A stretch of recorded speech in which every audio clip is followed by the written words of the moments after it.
Welcome to Lynn Cullen Live. Talk radio without the static. Email your questions and comments to lynncullenshow@gmail.com. And now your host, Lynn Cullen. Did someone say my name? I thought I heard that. How you doing? Welcome to the show. It's, gee whiz, January 10. We're in double digits in January already. Unbelievable. Susan should be on the line since it's Tuesday. Hello. Hello. Hi. How you doing? I'm doing okay. You're in Chicago, right? No, I'm in Green Bay because I'm going to be doing some traveling and it's screwing up my comings and goings. So I'm staying here longer. Okay. To make that work. Okay. Good. Did our brother go to that game that the Packers lost? He did. And he froze to death because he wore not quite enough stuff. Really? Yes. After years of going to Lambeau Field he didn't dress right? He didn't dress right. It was 10 degrees colder than he expected it to be, and as a result, he's been in pain ever since his back got frozen. Jeez, God. Well, he's in kidney failure for some reason related to the game. I don't get it, but that's his diagnosis. Okay. And he's still there? Yes, he is leaving. I will be returning him to the airport upon completion of our hour together. I see. Okay. Sorry, guys. I just had to catch up. Would do that other than this hour, but sorry. Okay, so Susan. Yeah, listen, we're just sisters talking. Yeah. I know. So I usually don't get into sort of tabloidish fare. I'm above that, Yeah, not me. Yeah, I know. That's why I saved this for you. I had sort of wanted to talk about it yesterday because I happened to see the 60 Minutes interview with Harry. Yeah. Did you see the 60 Minutes interview with Harry? No, I saw pieces of it. Okay. Oh, but surely you've indulged in some of this stuff. Yes. Yeah, sure. Yes. Okay.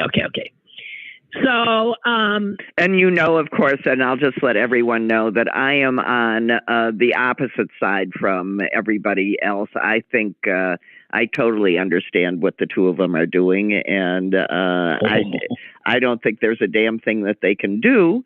But I buy his side of the story and her side of the story. Well, even if here's what, as I was watching 60 Minutes, I grabbed a piece of paper and I said this: vapid, self-involved, a true Californian, working his brand.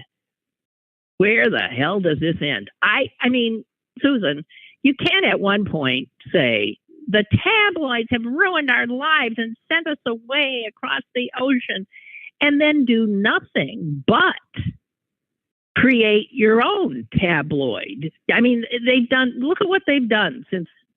What was the big complaint? That they could not live in any way a normal existence because of, the crown. And I am not defending. No, I think the chief royal complaint. Family. No. The chief complaint is that they were sacrificing principally his wife to the press to distract them from their own issues. And he was not going to allow that. And the more that he didn't allow it, the worse it became. He also claims that it was principally Camilla who was doing this to rehabilitate herself. Well, okay, so it's a soap opera. It's a soap opera, and you can do it any way you want, but I have no problem believing the racist crap that's going on. No. And I agree with all that. But you know what? You just don't know why we all care?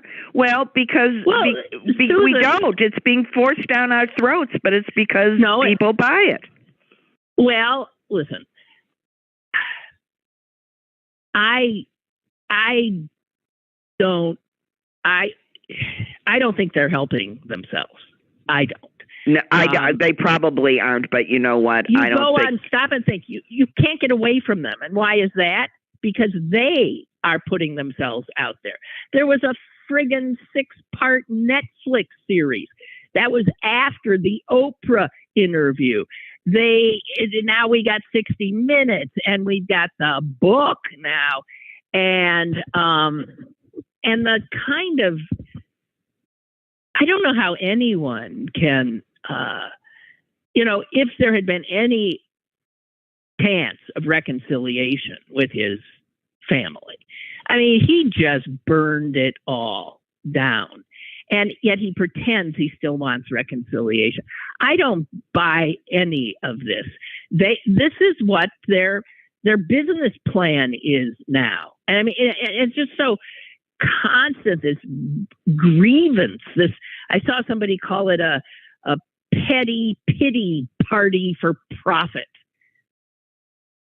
A lot of alliteration there, but that's how I see it. And I initially was pathetic. But I can't take anymore. Yeah, and I sort of understand what you are saying, but what I don't understand is the vitriol aimed at these two people who, in fact, were victimized.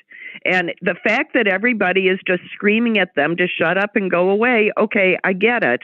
But I also get his need to explain from whence he's coming when his narrative is being controlled by, the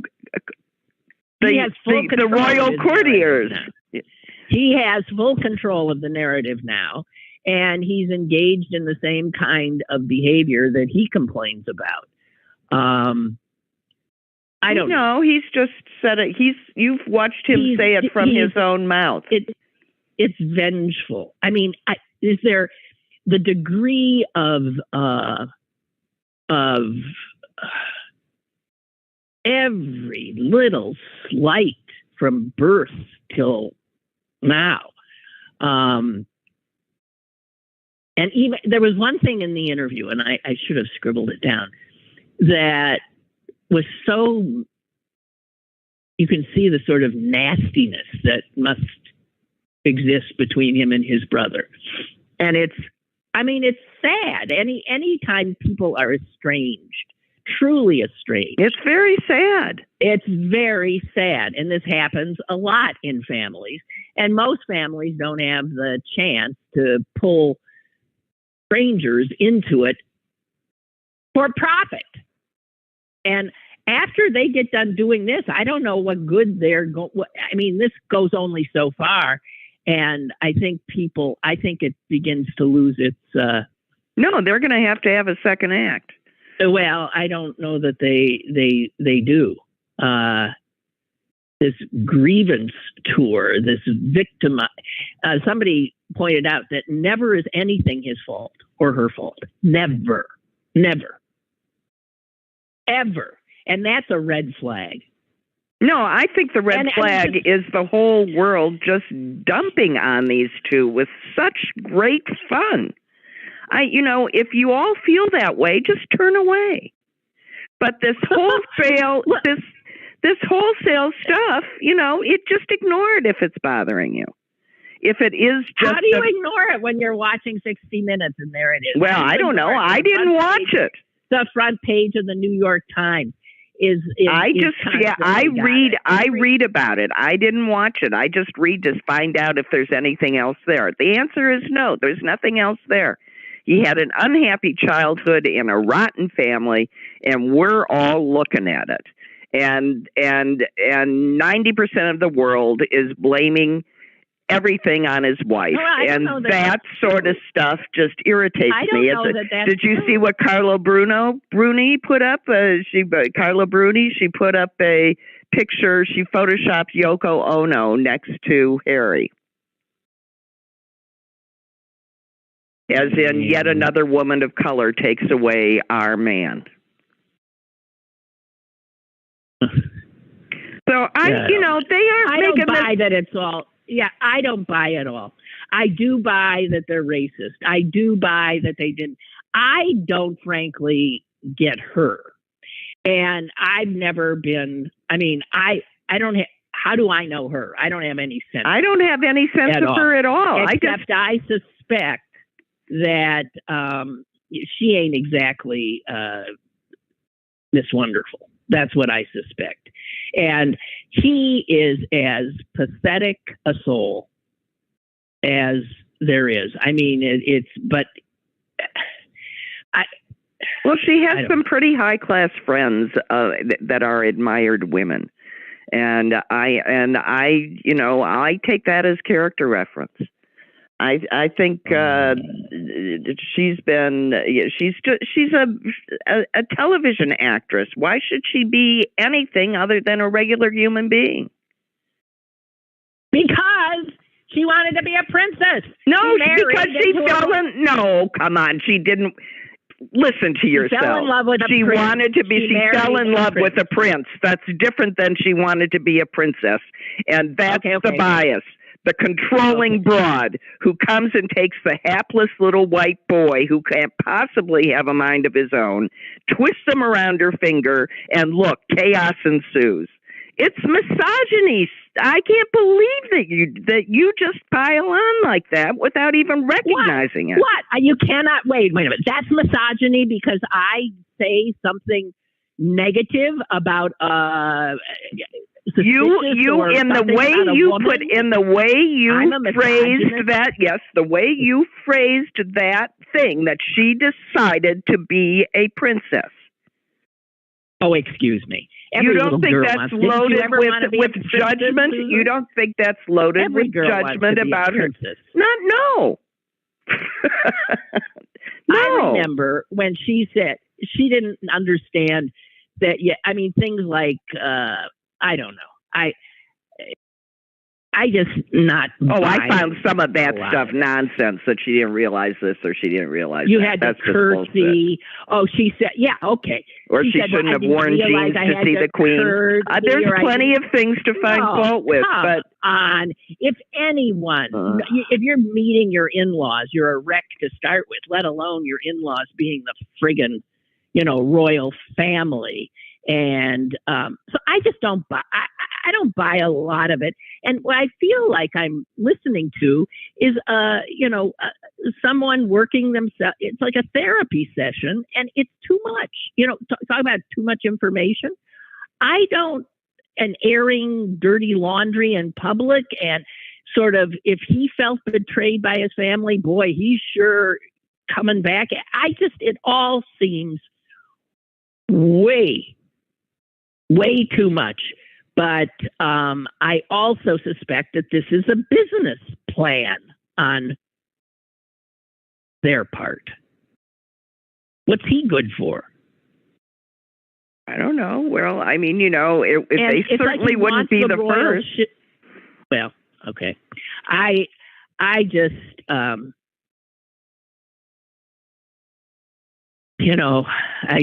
don't watch the Kardashians. And it's the same kind of crap as the Kardashians, only I suspect it's not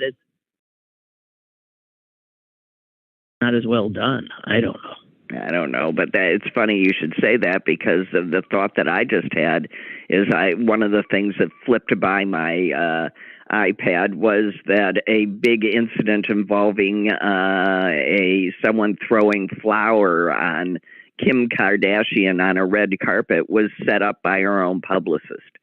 So, yeah, right. I mean, it's a big shocker. I just don't, I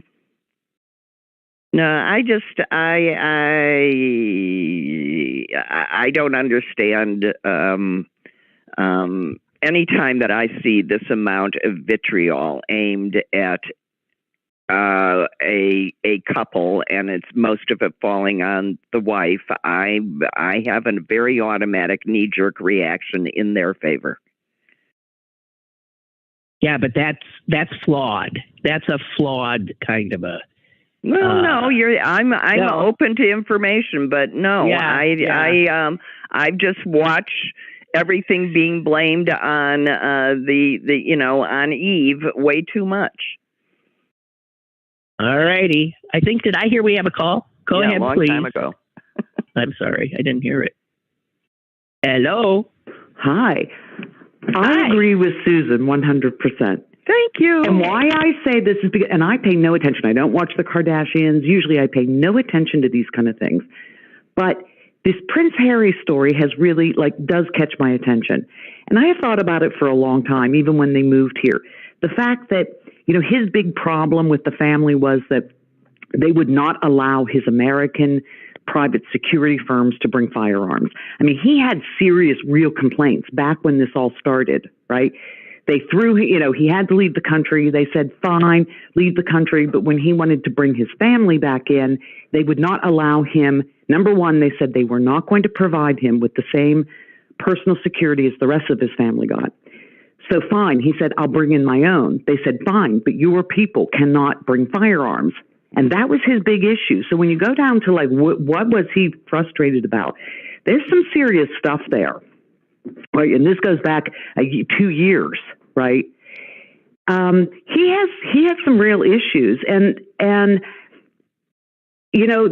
where the whole thing with the media, with the paparazzi, his grievance. Well, the media is actually, and I think he believes, and I would agree with him, is a danger to his family, and he will be hounded by the media for the rest of his life.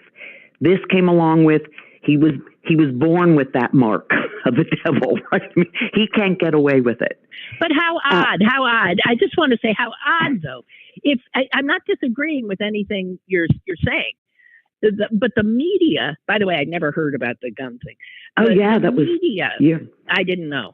But the media... Also, they wouldn't share any intelligence with them. Is his big problem. If the media... Well, but that's because he was no longer a working member, right, of the firm. I mean, you got to look at the right. Which let me tell you right there, what happened there. And when you see, I didn't read the book, and you know what, I might, because evidently they tried to. And I remember when this all started, that's when it caught my attention. They wanted to bow out and move to the States and sort of fall back from their duties. And they would do a few things. That was their whole thing. And it is the so-called the firm, the institution that said no. It is all or nothing. The Queen said no. Well, no. And they say that, and that's the problem. I think, and I do want to read the book now, is that whatever it's sort of like wanting it's wanting it all. You want to still be a royal when you want to be a royal. Being a royal is a royal pain in the ass. You can tell that, right? Right. Well, they're trying to rehab their and it's interesting to see how they're putting out Kate and what's his name? I don't even know their names. The brother, Willie, him out in the public. And I just get the feeling when they were here in the States, that's when I paid attention. It was a couple months ago they were in Boston. And that's where I saw some news of them. And I was thinking, boy, and it is so true. How foolish. And this is what I think Harry and Meghan's issue was. They said, we offer the institution, the monarchy, a perfect avenue for modernization, right? And that was their whole package. That's what they presented. When you even said, what's he good for? He's the spare. He does nothing. He had no part in anything. After, the Queen died, he knew he was going to be even once his brother had children, he's out of the picture, right? Totally. So what does he have to offer? Yeah. He offered this fabulous opportunity to modernize, which it needs. That's what we're going through, crisis everywhere. Everybody's against modernization. Change happen, whether people like it or not, right? So they realize that. They're younger. They say, we can offer the firm, the monarchy, this. And you know what? They blew it because they really did offer that. And you could see where these petty jealousies and all of that crap that was going on. The British press did not want anybody The British press is as vile as they come, right. And clearly racist. And they said he was taking too much attention. You could see where even Camilla, he was getting too much attention. And I would believe that. I saw an interview with the former, the head of the London, the Sunday Times of London. So this is a highly placed, relatively reputable, British journalist, and he says that he feels that the damage that is being done right now by all of this. All of this information being out there will help speed the end of this royal family, and he has little doubt of that. So I also want to point. I don't think that's. I don't blame them for that. I blame, and if you look, the last straw was. I'll get off after this. How do they escape all blame? Well, here, I'm going to just say, to show what proved to me the vitriol of that last statement by Camilla's good friend, whoever that one talk show host. Yeah, they are right. Okay, that guy. And he said in his statement, and this is how everyone of my age group feels. Okay, that's it. That is it in a nutshell. They hate her. Okay. That generation will never give up. The vitriol is real. It is it is frightening in its it could be aggression. Yeah. I hear you. I mean, there's no one to root for in this story. No. You guys are rooting for Harry and Meghan. I can't root for them either. But I think what I'm rooting for is the missed opportunity that they had. I feel the same way about this. So this didn't. None of this had to happen. All that had to happen is that they actually gave Harry his wish and acted like a family instead of an institution for once. But they are an institution. Yeah, they don't know how to be a family. But when he offered to bow out and go to the United States and just go to the Invictus Games and a couple times a year, you know what I mean? When he offered to do a few royal duties, and he did those well, and he was well liked for it, right? They told him no, and that's where they screwed up. And that's when I started paying attention, because it was just like, wow, that's going to backfire, right? And here we are today, you know? Okay. Yeah. I mean, to me, this is what on Yom Kippur, the holiest day in the Jewish year, when we repent for being stiff-necked. Right. That's what this is. I always have a stiff neck. How am I? Ladies, have a good day and a great new year. Yeah, you too. Thanks for the support. Yeah, and how am I supposed to repent for something I had nothing to do with? My stiff neck. Oh, dang it! See how we're all victimized all the time. Okay, well. I guess we didn't solve any of that. No, of course not. We just laid bare the divide. Right. Yeah, but I still can't. I don't see how. I need to say one more thing. I don't see how this is not going to work for him and her. I got news for them, and somebody better tell them this is going to blow up in their faces. Well, they should take their pile of money and go and live quietly for a while. But they won't, because they're both addicted. Stop and think. Both are people who are used to cameras in their faces, who know that that's where their value is, and who like it. I mean, if you say we just want to live our lives, but then you produce a 6-part television series and you come out with a book and you sit for interviews on the highest rated television shows. That's not, and you tell us things like, when you lost your virginity, that we don't want to hear. I don't know. I think. Well, you tell raucous stories. I know, but they want it both ways. I mean, they want their cake and eat it too. And I'm sick of all of these horrible people. And I do now have a healthy dislike of all of them. I really do. The more you learn the more horrific. Yeah, no, I've a healthy dislike of the whole, Right, but that's why the guy from the London Times was suggesting this is going to take him down. It's going to take him down. And so, I mean, the kid burns bridges. His mother was created this, the first fissures in the, her Di was going to take him down. And they hated her the same way they hated Meghan. Because okay, now wait a minute. If we're gonna blame a woman for all of this, let's blame the Queen who picked out Di. I'm not blaming, and insisted that Charles marry her. If he had just let her marry Camilla, none of this would have happened. But Elizabeth insisted that nobody in her family could ever marry the person they actually loved. Yeah, I know. Yeah. And she did it over and over and over and over and over again. She destroyed her sister's life. She's the only one who got to marry the person she loved. Yeah. So screw her. I'm telling you, you end up hating them all. But this is what happens when you see the firm and whatever. It doesn't matter. They're all be damned. Screw them. I'm just done with it. I'm done with it. But I was so not liking him when I just, it was on, and I had no negative sense of him at that point. I really didn't. And that had nothing to do with her. I did not like him. And I think he's sort of dim-witted too. Just want to say.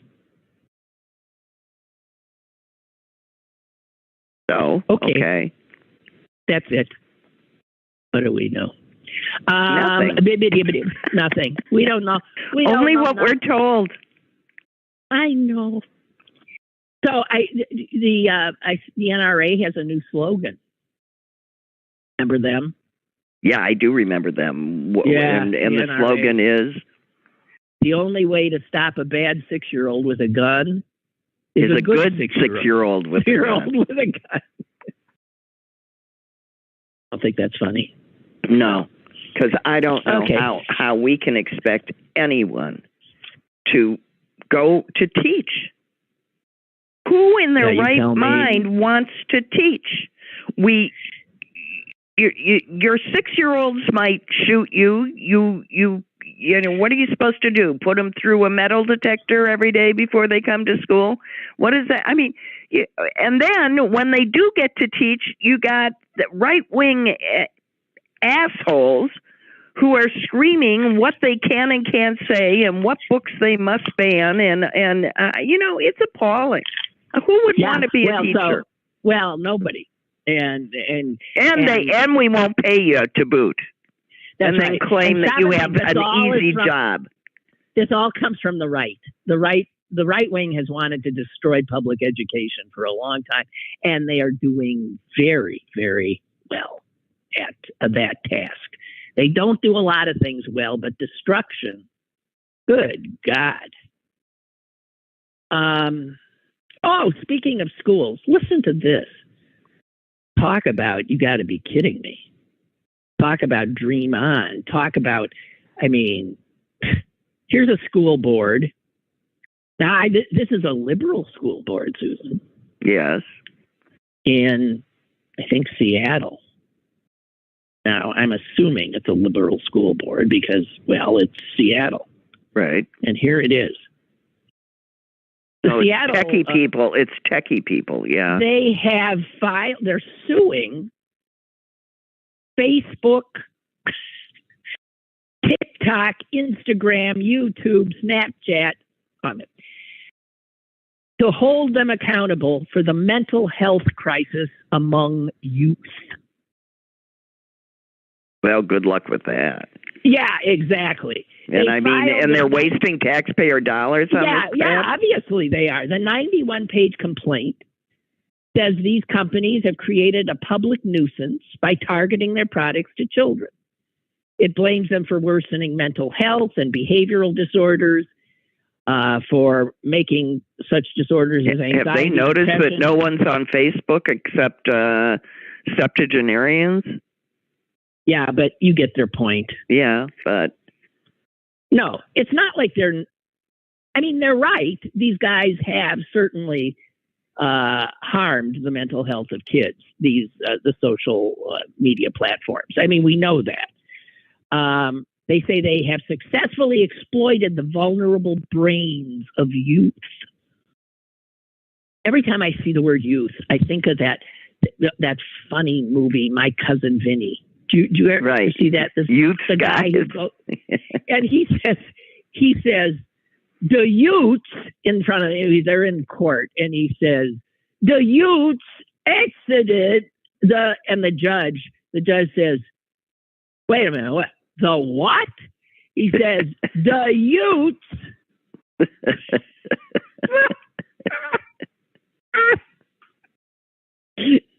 Oh, God.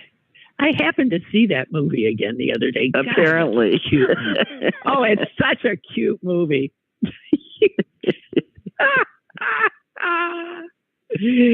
Oh, okay. Okay.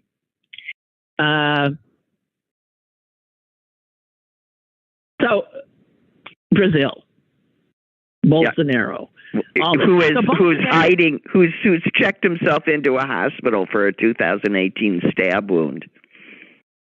Is that why he went? I saw nothing in the news today, but I knew his wife said he went to the hospital. What the hell is that about? He's experiencing abdominal pain from a 2018 stab wound to the abdomen. Also known as really I'm hiding in the hospital and I'm sick. Yeah. Don't come near me. Yeah. Well, he's living in some furnished house in a gated community near Orlando where, all the bedrooms have like little Mickey Mouse stuffed animals on the beds. And he was walking around just fine in shorts and flip-flops and stuff the other day talking to people. And he's a mini Trump. Everything he did was like exactly following Trump's playbook. Oh, yeah. And he probably does have a bellyache because he's here on a diplomatic visa, which is going to expire in 30 days. And Biden might extradite him. So, yeah, he's got a bellyache. I got it. But the thing is watching the Brazilians copy. I mean, come up with your own shit. I mean, no, it's a copycat crime. Yeah, it's a copycat crime. Not quite the same, obviously, in that their president was already sworn. They weren't stopping the business of they were just creating mayhem. Yeah, they were acting out.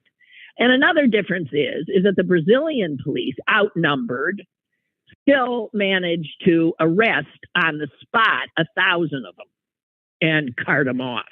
Right? We arrested nobody, as I know, that day. Did we arrest anybody? I don't think so. They were the officers were under siege. Yeah. So anyway, turns out that Steve Bannon and his group have been actively, supporting this kind of thing, as they've been actively supporting like the guys who got arrested in Germany who were intent on overthrowing. So this is a global effort of destabilizing the world order, yes. And they're using the same playbook because they're all there's a group that's in this. Somebody pointed out, and it's interesting, the rioters in Brazil hung a banner up. And the banner was, I forget what it said. The banner was written in Spanish, obviously, because that's the language. Or wait, Brazil is Portuguese, right? Yeah. In Portuguese. And then it was translated as largely into English. So they hung a well-manufactured large banner in English. Now, explain to me what the hell, why would they do that? Well, to communicate to their followers. In other parts of the world. I don't know. No, I mean, Bannon is like Osama bin Laden, and he rallies his openly the same kind of people that preys on the same kind of people, yeah, looking for meaning in their lives, right? To join and have bloodlust in their hearts. Right. It is exactly the same. Hey, Milton, I think is wait. From my perspective, Milton says, we're back to the Brits just for a second. From my perspective, the British royal family has been overcorrecting for the Edward Wallace Simpson fiasco for the last 80 years. You'll recall the abdication of that effete fascist. Yeah, they dodged a bullet on that one. Yeah, because he was marrying the woman he loved, who was also a despicable fascist. They're two Nazis. That boy, they lucked out that he. Yeah. But yeah, that was a traumatic event for the firm. And Milton says all of the current unrest and tumult can be directly traced to the disruption that affair caused the firm. But that was, they should have learned a little bit in 100 years. They don't. That's what they don't. Which is my frustration with them. Every time they have an opportunity to gracefully uncrick their neck, they stand ramrod straighter and say, "Not how it's done." Because that's what they know how to do. That's what they do. And the other royal family that is equally abhorrent, maybe even more so, that never will change, is the Japanese royal family, because they take people in. All the women that get sucked into that family end up in mental institutions, for God's sake. Well, their princess escaped to New York with her commoner husband, and they... she's the one... and they, let her go. But it was her mother or somebody else. Do you remember there was a woman who was she was in the diplomatic corps. She was brilliant. Harvard educated. She was brilliant and beautiful and all this stuff. And the prince married her or something, or the emperor or somebody. And she ended up... like a blithering idiot. I mean, I don't know. She just fell apart. Yep. God, these disgusting. Yeah. These organizations, they eat men and women alive. Well, women, as usual, it comes down a little bit harder. Hey, Susan, I have to tell Susan. But I made myself a steak. Yes. I am such a carnivore. I so appreciate people who don't eat meat. And it was a big hunk of flesh. There was no doubt about it. Yes, I'm familiar with your steaks. But did you have a colonoscopy the next day by any chance? No, I did do that once, didn't I? Yeah, you did. Well, they told me I wasn't going to be able to eat for over 24 hours. So I thought, then I'm going to. Yeah. I think that colonoscopy got called off, didn't it? Yes, it did. It did. You had a steak. So it wasn't that. I think I had it. I didn't follow the directions. I screwed up. Okay. Well, tell me about the steak. So this steak, I did recall that the last time I had a big fat steak that I made here, the fire alarm went off, and the dog starts freaking, and I'm opening windows, and the fire alarm goes, and this time I thought, oh dear, that's going to happen again. I bet it happens often when I cook, but so I was thinking, if Susan could see me now as I was making the steak, you would have appreciated this. First of all, I opened the doors and windows. Do you have a vent hood? Yes, I turned on the vent hood. Okay. A lot of good it does. It was on the last time too. And then I didn't open the door except once to turn it, because when you open it, smoke comes out.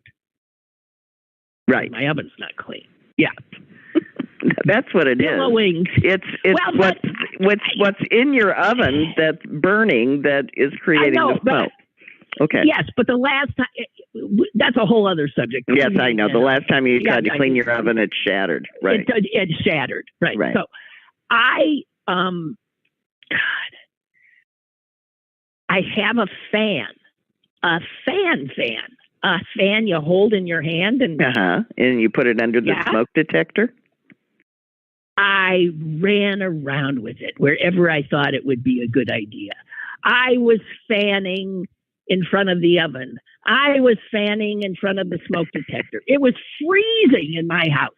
It was all you have to do is put it by your smoke detector. No, but it requires me being there. It was a fan. Yes, I know. Well, put it. Okay, so I think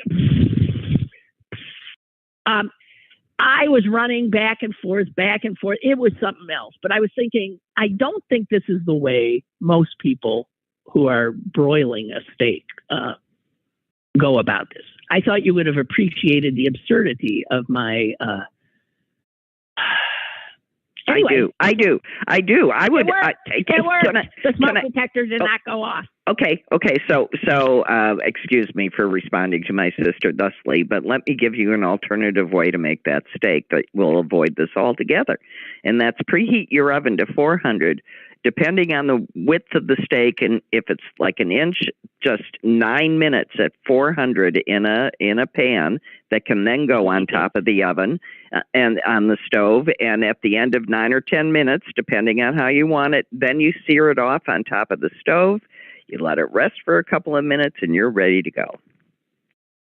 So you bake it first? You bake. It's just like it's like sous videing it. You're just bringing all of the meat up to the temperature, and then you sear it off on top of the stove, and it's a perfect steak. All right, I'll try that next time. Easy as pie. Yeah. Yeah, and we all know pie's easy. Okay. Hey, there was actually some good news in the news. What? The ozone layer. Yeah, it's going to heal itself. So good. Call off the climate crisis. No. It's not going to heal itself. It's healing because of we're being better about emissions. Yes. It's the chlorofluorocarbon. I don't know, the chlorofluoro, the refrigerants and the that we switched out. Yes. Right. That we switched out. And so did most other nations of the world. It turns out the Chinese had a lot of rogue operations where they were throwing this crap still into the air. They have finally, apparently, curtailed those emissions, and bam. That's such good news. It is good news, and skin cancer will go down right as we found a cure. Right. And that's what I was thinking. Yeah, I don't slather myself in sunblock and all that because it's just another thing to do that I don't have time to do or don't want to bother. We won't have to do that as much because the ozone layer will be there to do what it needs to protect it. Yeah. So the scientists are saying that it looks like the ozone layer could be almost fully restored. I'm looking for the year. They said decades. Is it 20 or 30? I don't even think it's that much. If countries continue to maintain the bans on chlorofluorocarbons and other chemicals, ozone levels between the polar regions, those will be the last to get fixed, the poles. But between the polar regions, where most of us live, they should reach pre-1980 levels by 2040. So less than 20 years. Wow. That is pretty amazing. So that just shows to Goya that human efforts to can make a difference. Do make a difference. And that all came out of a result of countries acknowledging it as soon as they realized it, getting together. Yeah, well, that's very important, because what makes people want to do something is seeing that it works. And this was called, they all got together in Montreal and came up with what's called the Montreal Protocol. And it was adopted by the nations of the world, and I guess most of them did it. And bango, it worked. Now, if they just do the same for what we're still doing with carbon dioxide into the atmosphere, that would be good. It would. Okay, so we didn't need this. Biden, it was found to have some classified documents, and the Justice Department has appointed a Trump-appointed prosecutor to look into it. I mean, so there's something there, and it was, by the way, the Bidens' library that called and told on themselves and said, "Hey, we found this stuff. We found this stuff. You want to come get it?" Right. So it's hardly the same thing, right? No, it's not the same thing. And in fact, the thing that, and nowhere near the number, no, and probably not as highly classified, and also, it's different in all of those respects. And no one tried to hide it when it was requested. Yeah, right. So, what they're really, with Mar-a-Lago, even more so than him having the stuff there, is his effort to keep the stuff. Right. It was and to lie about having it. That's right. And so that is obstruction of the efforts to recover documents that he did not have the right to have, and that belong to the people of the United States. And so it's not the same, but it's enough, when you're dealing with people who don't read beyond the headline. It's enough to, do, but what about Biden had it, so you can't, it's all they need. A little factoid. Oh, here's another little thing I found. I'm just going to share with you. Republicans are not afraid of critical race theory. They don't even know what it is. No, they think it's being critical of white people. That's right. Well, or to put it more accurately, they're afraid of theories critical of racists. Right. They don't understand what the use of the word critical. Critical race theory is, what do you mean? You criticize racism? You're being critical of me? Yes, exactly. Yeah. So, man. No, it's clear that's what they think it is. Branding is everything. I'm so sick of it. All right. And as I point out that, of course there's critical race theory. There's also critical sex theory.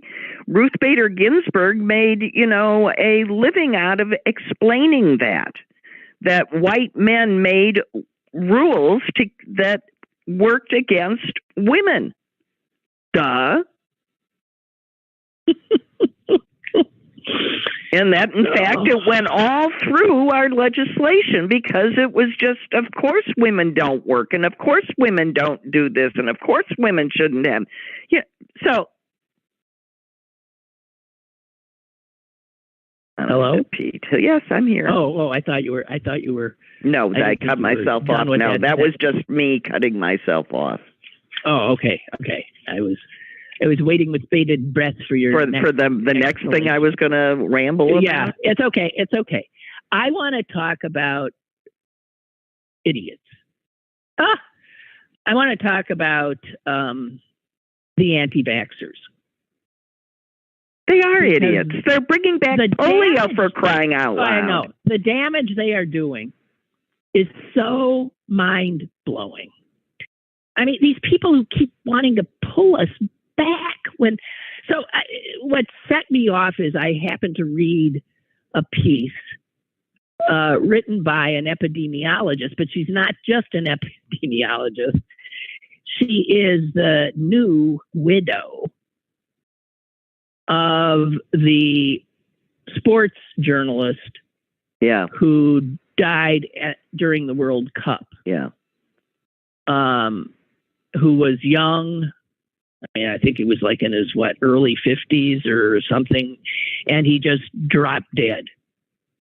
And it was a big story. Grant Wall, his name was. He's the one who's given credit for helping to popularize soccer in the United States. Right, and everybody immediately started guessing that somehow, it was related to his wearing his vaccination, isn't it? Well, there were a bunch of theories. I think his vaccination. There were a bunch of theories. Because the people who want attention, which now seems to be most of the world, starts coming. We'll use anything. Story, anything. And so, and she says that, in the days following his death, which would have been a shocking, to lose your husband, your young, healthy husband, and you're not even there, you're ocean away. She said she needed to get his body home, for an autopsy, which she wanted to be done by, the most reputable, because she was already getting all this crap from everybody's saying, conspiracy theory. Yeah. Yes. And especially what freaked her out was they were blaming COVID vaccines, which is something that she had been on the receiving end of as an epidemiologist. Right. She had already been seeing, she shared one wonderful, here's what one person wrote her. Can you imagine? She just learns her husband is dead, and she gets this. God,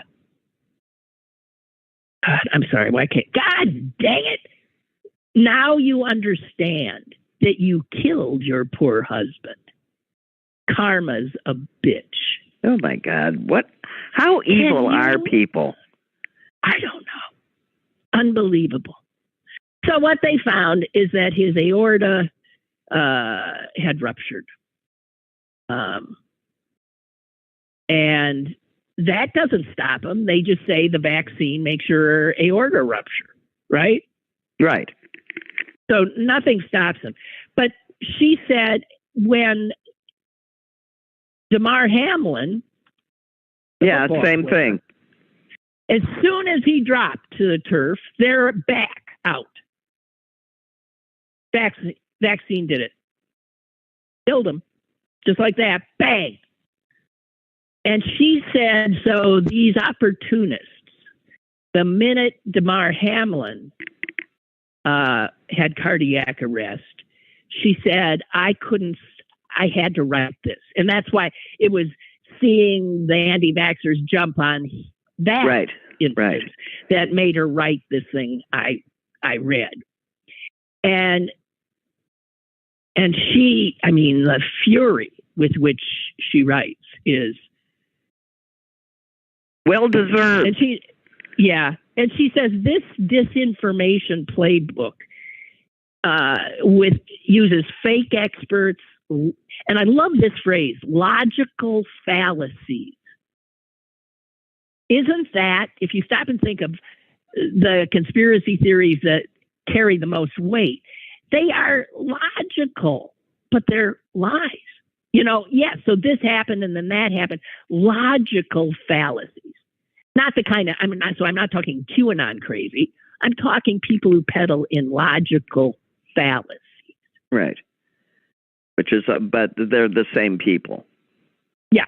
Impossible expectations, cherry-picked data, conspiracy theories. Not a single qualified medical or public health expert has supported the claim that her husband died from a COVID vaccination or that Damar Hamlin's cardiac arrest was caused by a COVID vaccination. And she says, to be clear, there is no increased risk of death from non-COVID causes after COVID vaccination. And she says to do what they do, they re-traumatize families. They compromise our ability to interpret information and distinguish truth from lies. And they put all of us at risk. Yep. They're responsible for the return of, as Susan said, polio to the United States. And right now, there's measles and mumps, measles all these epidemic things. in Ohio. They're struggling because people are not vaccinating their children. All of these diseases were gone. So let me remind you that Helen Keller, does anybody remember who Helen Keller is? Oh, of course we do. Okay. And that she was, she was born a normal baby who had a severe case of measles that then morphed into rheumatoid or whatever that was, something, and she ended up blind and deaf. Mm-hmm. I thought you were going to say the thing that freaked me out about her. I mean, this extraordinarily admirable woman was that she fell into the hands and into the thrall of like leading eugenicists. Oh yeah, yeah. The people who wanted to sterilize everybody who wasn't by their minds perfect. And it so blew my mind that this woman who would have been the first, would have been immediately sterilized if you left it to these people, but then she took up with them. I mean, Alexander Graham Bell was a big one too. And it was Bell who influenced her. I mean, you read these histories that you don't know, that somehow you missed. I mean, these names, Alexander Graham Bell. Well, it's because they sanitized our heroes. I mean, I remember being a little girl and doing my World Book report on, I think, Vasco da Gama, and finding out that he wasn't this, dashing explorer that my history book had. He was this, like, murderous human being, and I reported this to my class with great fury. It's incredible. But that's our histories. But I'm sure every nation and families' histories are just filled with made up crap. We all create mythologies, not histories. Well, in that case, it is history because half the inventions claimed by men were discovered by their wives. Well, I don't know about quite that, but I take your point. I take your point. So, I don't know. I just give up. I don't know. And I got to tell you this. I don't know what you do about the border and these poor people trying desperately to get someplace where they can have a chance at a life for them and their children. But we've got to do something. And I'll tell you something else. We need the workers. We not only need the workers, but we can't let everybody in. No, can't. We can't. I mean, the fact is that you can't have, and there's no hope that we'll come to get this together because of the Republican Party. They don't want to work with us. This is such a hard thing to come up with a coherent and humane and manageable policy. Yeah, that Congresses and presidents have dodged it for decades. And we've dodged it. And the Democrats particularly have been dodging it because we are more empathetic to the poor people trying desperately to, as I said, have a chance at a life. And yet, we deny that there's a mess there that is not. There's a mess, all.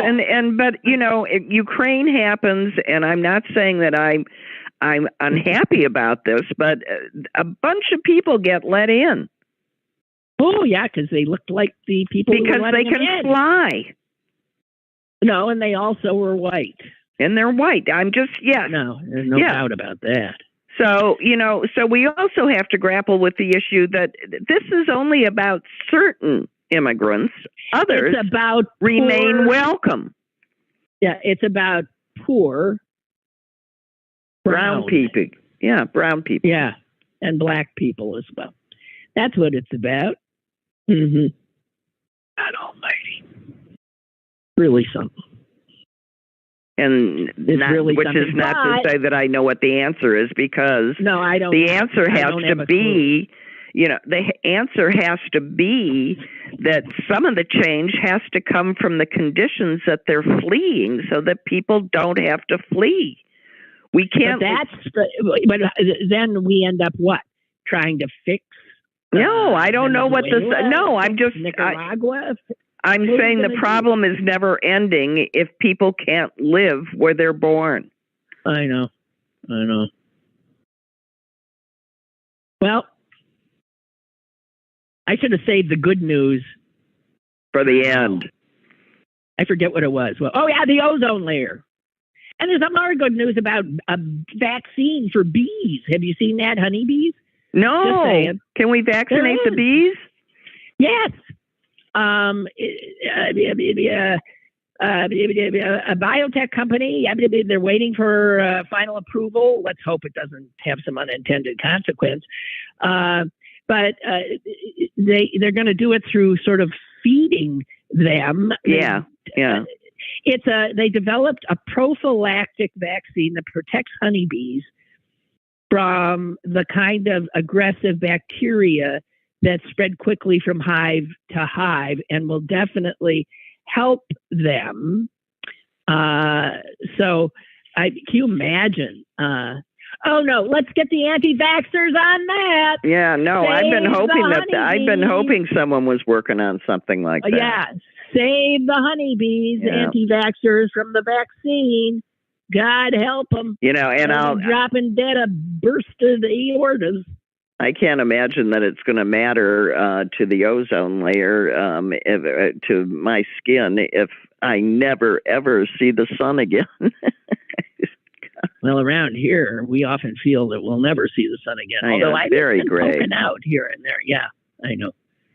All right, Sue, thank you so much. Okay, off to the airport with their brother in tow. Okay. Thank you. Bye. Bye. Okay, you guys, that's it for me. I am done.